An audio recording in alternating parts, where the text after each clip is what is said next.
शेतकरी कर्जमाफी संदर्भात एक महत्त्वाची बातमी आहे। शेतकरी कर्जमाफीचा मुहूर्त टळलेला आहे आणि उद्या होणारी कर्जमाफी 5 जुलै नंतरच होणार आहे असं समजतंय। तर राज्यपालांची सही झाली नाहीये आणि त्यामुळे या गोष्टीस विलंब होतो अशी माहिती मिळते। कृषी मंत्र्यांनी ही माहिती दिली आहे। तर कृषी मंत्री दत्तामा भरणे यांनी विधानसभेमध्ये शेतकरी कर्जमाफी संदर्भात बोलताना ही माहिती दिली आहे।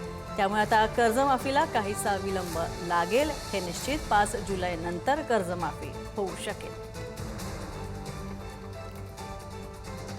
मागण्यावरती चर्चा करतोय आणि पुरवणी मागण्यामध्येच शेतकऱ्यांच्या कर्जमाफीच्या बाबतीमध्ये जी रक्कम आहे या बाबतीमध्ये आपण इथं चर्चा केल्यानंतर ही चर्चा केल्यानंतर ह्याला मंजुरी दिल्यानंतर आपण राज्यपाल महोदयांच्या सहीला हे आपल्याला कर्जमाफीच्या ही त्यांची जी आपली जी योजना आहे ती त्यांच्या सही राज्यपाल महोदयांच्या सहीसाठी जाईल आणि राज्यपाल महोदयांची सही झाल्यानंतर साधारणतः 5 जुलैच्या नंतर ह्या कर्जमाफीची रक्कम ही माझ्या शेतकऱ्याच्या खात्यामध्ये अदा केली जाईल। हे पण आपल्या सगळ्या सदस्यांना आपल्या सर्वांना या बाबतीमध्ये मी सूचित निश्चित प्रकारे करतो।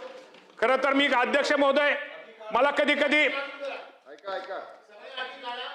शेवटी सुरुवात तर केली पाहिजे।